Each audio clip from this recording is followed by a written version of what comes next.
सभी दर्शकों को मेरा नमस्कार।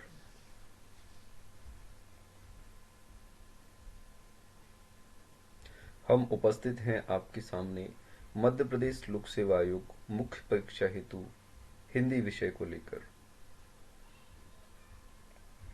जैसा कि आप सभी जानते हैं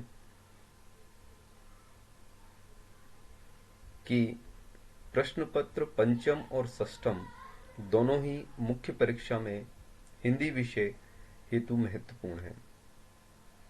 दोनों ही हिंदी के प्रश्न पत्र हैं। इन प्रश्नों को मद्देनजर रखते हुए हम इस श्रृंखला को जो है वो प्रारंभ कर रहे हैं। इस श्रृंखला में आपका स्वागत है। हिंदी साहित्य के इतिहास की बात करें और उसके काल विभाजन की बात करें तो सबसे पहले जो काल हमें दिखाई देता है वो है आदिकाल। आदिकाल का जो समय है वो 650 से 1350 ईस्वी के मध्य माना जाता है। आदिकाल का नामकरण जॉर्ज ग्रेशन महोदय द्वारा किया गया था। आदिकाल को हम अन्य नाम जैसे चारण काल, वीरगाथा काल के नाम से भी जानते हैं। आदिकाल में आपको दो प्रकार की शैलियों से जो है परिचय मिलता है, एक डिंगल, दूसरी पिंगल। डिंगल शैली जो होती है वो कर्कश शैली है एक तरह से, और पिंगल शैली जो है कर्णप्रिय शैली है, जो कि सुनने में कानों को प्रिय लगती है।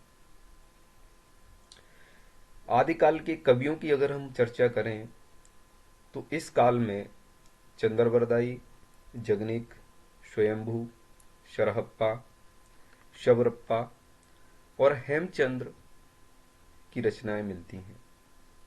और इस समय की हम अगर रचनाओं की बात करें तो परमाल रासो जगनिक की मिलती है, पृथ्वीराज रासो चंद्रवरदाई द्वारा लिखित है, पाउन चरित्र स्वयंभू द्वारा रचित है।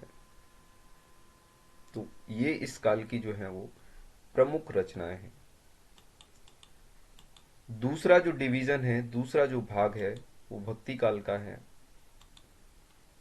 भक्ति काल का जो समय पीरियड माना जाता है वह 1350 से 1650 के मध्य माना जाता है। भक्ति काल को हिंदी साहित्य का स्वर्ण काल कहा जाता है। इस समय की दो शाखाएं हमें देखने को मिलती हैं, एक कृष्णमार्गी शाखा। कृष्णमार्गी शाखा के अंतर्गत हमें सूरदास, कृष्णदास, मीराबाई और रसखान जी का परिचय मिलता है। वहीं राम भक्ति शाखा के अंतर्गत यदि हम बात करें तो हमें रामानंद, तुलसीदास, नाभादास, कबीर, जायसी, मीरा का परिचय मिलता है। साथ ही इनकी रचनाओं का भी हमें जो है इस समय उल्लेख मिलता है।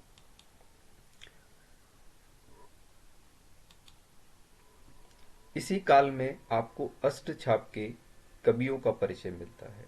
अष्टछाप के कवियों की यदि मैं बात करूं तो सूरदास, कुंभनदास, परमानंदास, कृष्णदास, छीत स्वामी, गोविंद स्वामी, चतुर्भुज दास, नंदन दास, नंददास जो है वो मिलते हैं। इन्हें अष्टछाप के कवि कहा जाता है। रीतिकालीन कवियों की बात करें तो घनानंद मिलते हैं, आलम, बोधा, चिंतामणि, मतीराम, बिहारी। उसके बाद हम इसका अंतिम काल जो देखते हैं वो है आधुनिक काल।